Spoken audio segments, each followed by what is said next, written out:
안녕하세요. 금요사건 파일 디바제시카입니다. 2002년 9월 20일, 이날은 추석 명절 연휴의 첫날이었습니다.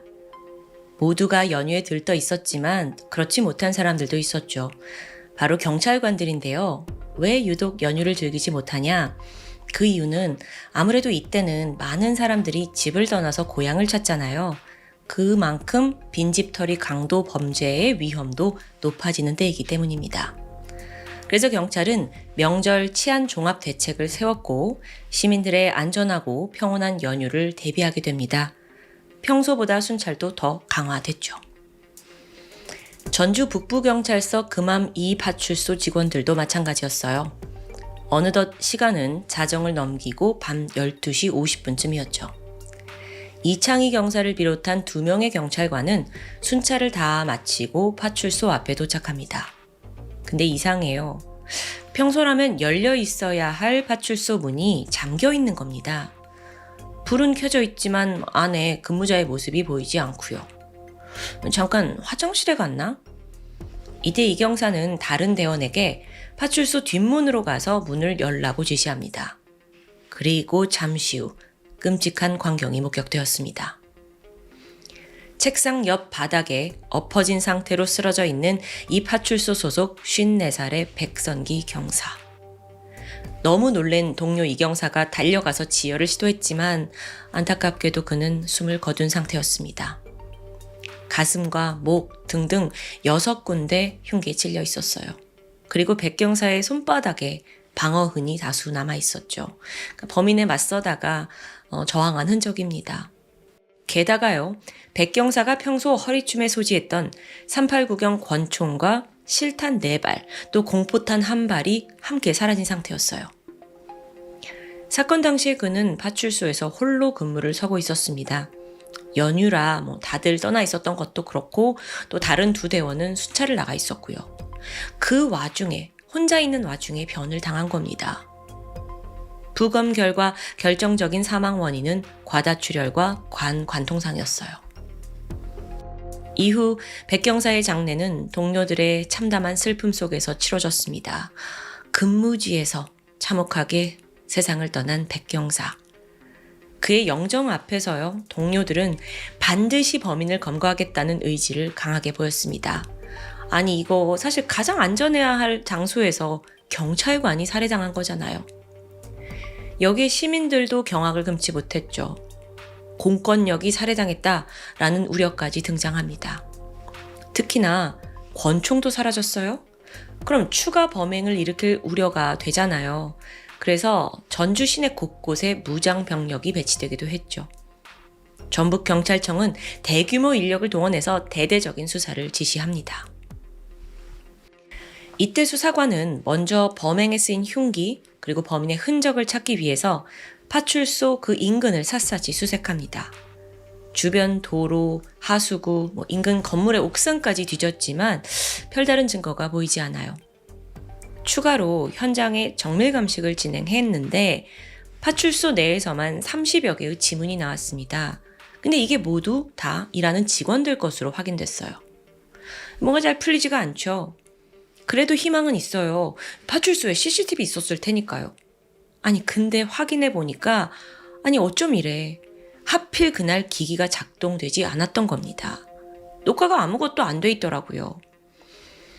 그 당시만 해도 CCTV가 약간 캠코더 형식으로 녹화하는 방법이었대요. 그래서 어차피 녹화되더라도 또 화질도 현저히 떨어지고 또 아예 이렇게 종종 먹통이 되는 경우가 있었다고 합니다. 어쨌든 그 CCTV는 아무런 도움을 주지 못했죠. 자, 다음으로 경찰은 범인이 왜 그를 죽였을까? 이 살해 동기를 추리합니다. 여기서 가장 먼저 떠오른 건 원한에 의한 살인 아니야? 보통 경찰관은요, 단속을 하고 또 체포를 하잖아요. 자연스럽게 마찰을 빚게 되는데 이때 좀 불만을 품고 원한을 가진 자가 저지른 게 아닌가라는 게 경찰의 추정이었습니다.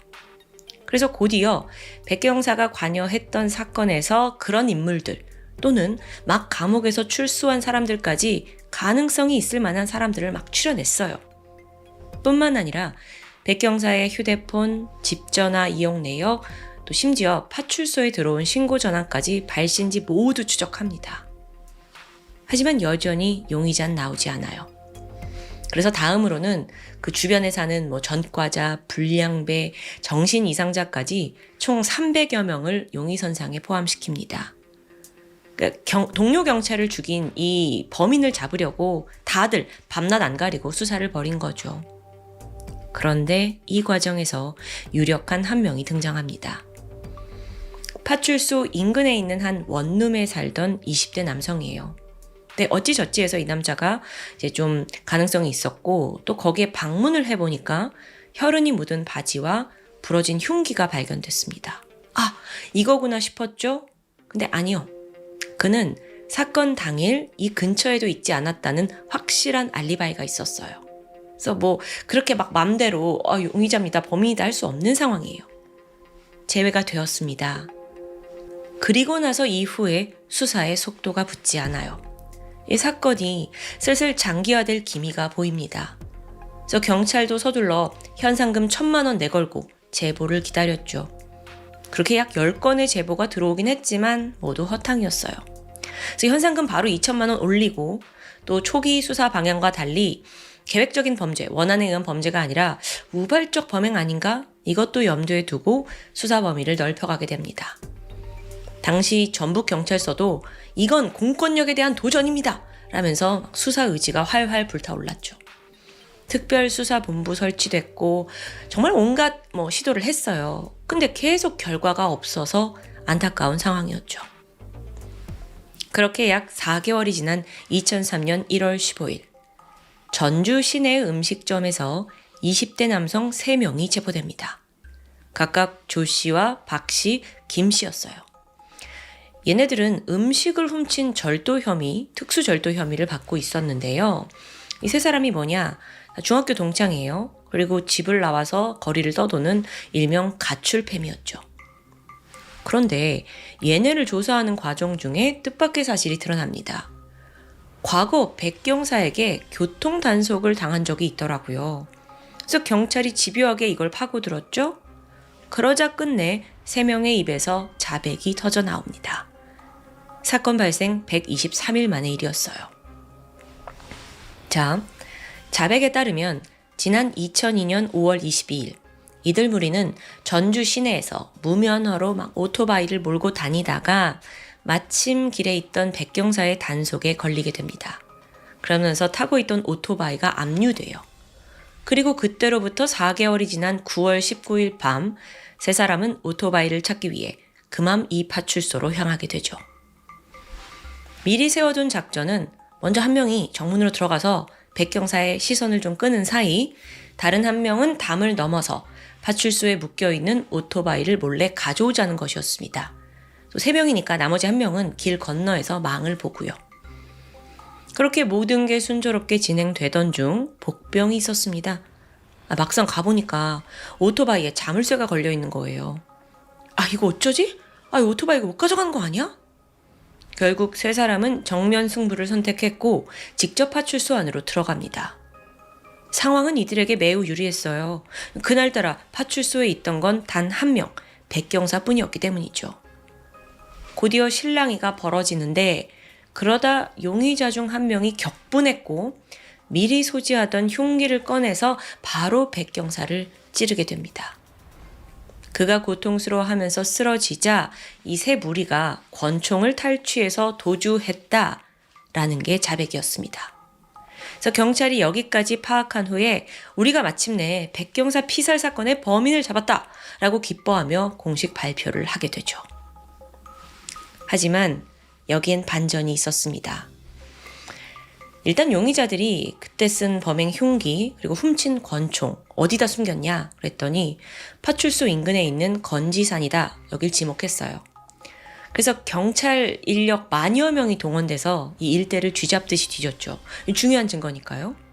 근데 아무리 뒤져도 흉기나 권총이 나오질 않아요. 그러니까 여러분 아시다시피 우리나라는 형법상 범인이 자백을 했다고 한들 그걸 뒷받침할 만한 결정적인 증거가 있어야만 유죄가 성립됩니다. 아니 자백을 했는데 왜 흉기가 없지? 모두가 이상하다고 생각하던 찰나 예상치 못한 진술이 머리를 치게 됩니다. 2003년 1월 24일인데 현장 검증을 모두 마친 용의자들이 돌연 사실요, 강압에 의해 허위 자백한 거예요 라고 주장하게 된 거예요. 그간 경찰이 고문을 하고 가혹행위를 해서 어쩔 수 없이 거짓말을 한 거래요. 이게 변호인을 통해서 실상이 밝혀진 거죠. 체포가 되고 나서 전주 덕진경찰서 4층 체력 단련실로 끌려갔다고 합니다. 거기서 주먹과 걸레자루로 막 얼굴, 발바닥, 몸 곳곳 다 얻어맞았대요. 20시간 넘게 잠도 안 재우고 또 막 기합 주면서 제대로 안 하면 막 무자비한 구타가 이어졌습니다. 그렇게 이들이 버티지 못하는 그런 힘든 상황을 만든 후에야 결국 세 사람은 네, 제가 죽였습니다 하고 살인범을 자처하고 나섰다는 겁니다. 사실요, 여러분들은 제가 전달하는 대로 그냥 들으셨겠지만 앞서 범인들이 공개되고 나서 일각에서는 이거 맞아? 하고 좀 의아한 반응이 있었어요. 그래, 오토바이를 찾고 싶어하는 그 일념은 이해해. 근데 이미 4개월이나 뺏겨 있었는데 갑자기 이제 와가지고 왜 찾으러 왔을까? 게다가 처음부터 백경사 사건에 대해 자백을 한 것도 아니고 음식 절도를 한 사건에서 수사를 받는 과정에서 대뜸 살인을 고백했다? 이게 말이 되나? 싶은 거예요. 더 중요한 건 이들이 오토바이 찾으러 온 거잖아요. 근데 왜 백경사의 권총까지 가져갔을까? 이게 이상했어요. 자, 이제 진실을 밝혀야 하는 상황에서 2003년 2월 시민단체가 국가인권위에 정식으로 진정을 넣게 됩니다. 그래서 인권위가 수사본부장을 소환해요. 동시에 그간의 수사 기록, 또 덕진경찰서 소속 의경들의 진술까지 꼼꼼하게 검토했죠. 그리고 그 결과는 가혹행위에 의한 수사를 의심할 상당한 이유가 있다. 그렇게 무리 3명 중 조 씨와 박 씨만 절도 혐의로 2개월형을 선고받고 사건이 마무리됩니다. 그러니까 여러분, 지금 경찰이 수사를 잘못한 상황이에요. 무고한 사람들 몰아갔고요. 당연히 거센 비난이 쏟아졌습니다. 동료 죽인 놈 찾겠다는 데만 급급해서 제대로 증거도 없이 이런 거예요. 특히나 용의자 중에 조 씨의 경우는 정신질환을 앓고 있었습니다. IQ도 54였을 만큼 지능이 낮아요. 그러니까 정확한 상황 판단을 못하는 애들한테 막 그냥 떠민 거죠. 아니 경찰관님, 이러면 당신 동료를 죽인 진짜 범인은 풀어준 거예요. 그거 잘 아시잖아요. 당시의 수사팀은 가혹행위만큼은 우리가 하지 않았다라고 반발을 합니다. 용의자들의 부모까지 입회한 상태로 진술을 받은 거라고 억울함을 표했죠. 결국 가혹행위는 무혐의로 판결이 났는데요. 그때가 이미 이 수사본부가 해체된 후였어요. 더 이상의 재수사 힘들었고 결국 백선기 경사의 피살 사건은 장기 미제 사건으로 남게 됩니다. 아니 이게 뭐냐고요 정말. 이런 걸 원하셨던 거예요? 너무 답답해요. 그나마 세월이 지나면서 이 사건이 완전히 묻힌 건 아니었어요.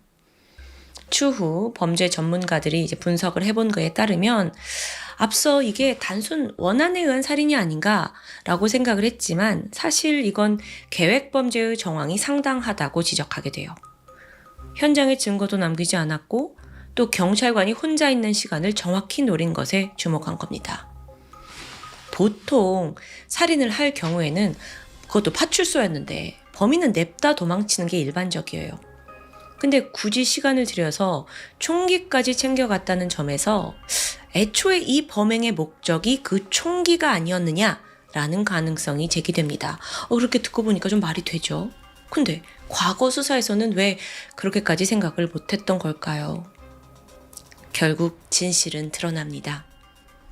지난 2023년 2월 13일 갑자기 시간이 훅 흘렀죠? 이게 사건이 발생한 지 21년이 지난 시점인데요. 경찰에 한 통의 편지가 도착했죠. 안에는 놀라운 내용이 적혀 있었습니다. 백선기 경사 피살 사건의 범인을 알고 있다는 제보. 범인이 그를 죽였고 그때 훔친 총을 자기가 넘겨받고 숨겨줬다라는 자세한 이야기가 적혀 있더라고요. 이대 제보자는 그 증거로 권총이 숨겨져 있는 장소를 정확히 지목합니다. 그래서 수사팀이 즉각 압수수색 영장 받아가지고 그 편지에 적혀있는 장소로 갔어요. 거기는 곧 철거를 앞둔 울산의 모 숙박업소였죠. 그리고 거기 천장에서 21년 전에 사라졌던 그 문제의 권총 한 자루를 발견해냅니다. 빠르게 총기 번호를 조회한 결과 백 경사가 피살 당시 가지고 있던 것과 일치했습니다. 그간 미제로 빠져있던 백 경사 피살 사건의 수사가 급물살을 타게 돼요. 즉각 모든 화살은 그 결정적인 제보를 한 인물에게 쏠리게 되죠.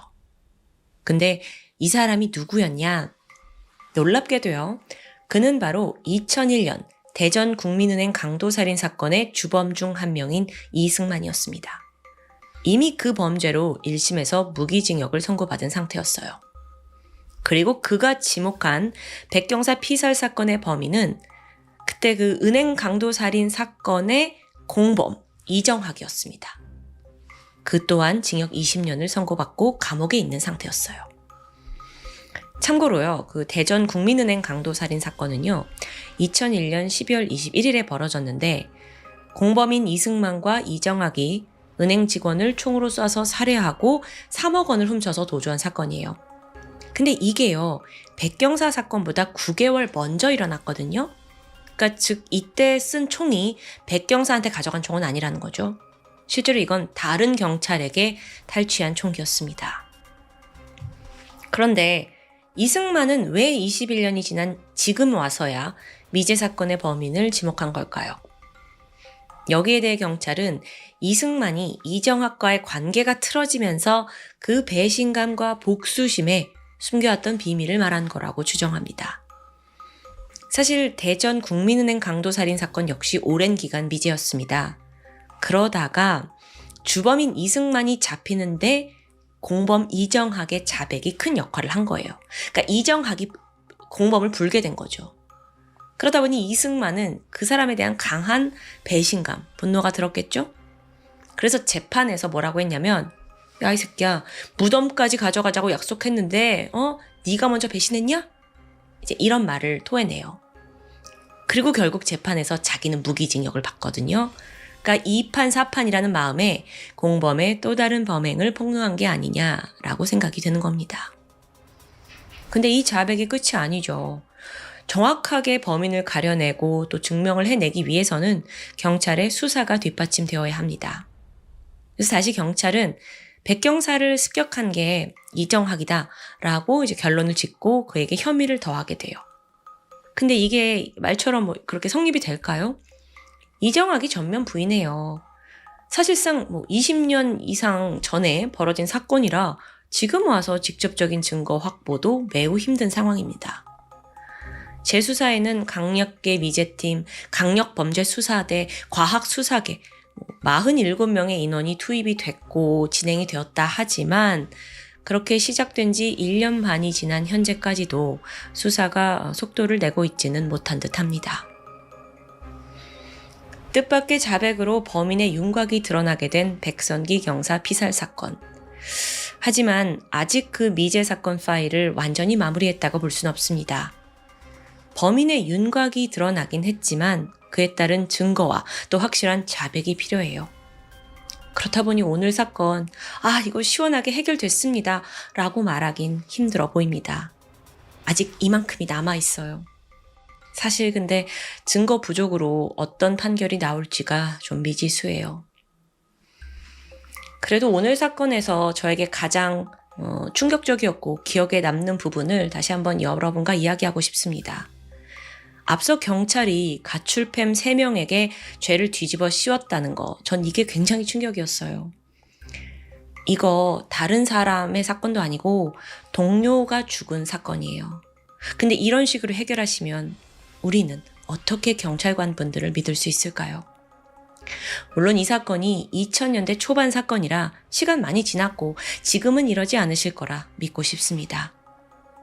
경찰은 범죄자를 잡을 수 있는 그 위대한 권리를 가지고 있는 사람들입니다. 제발 그 권리를 올바르게 써주시길 간곡히 부탁드립니다. 지금까지 금요 사건 파일 디바 제시카였습니다.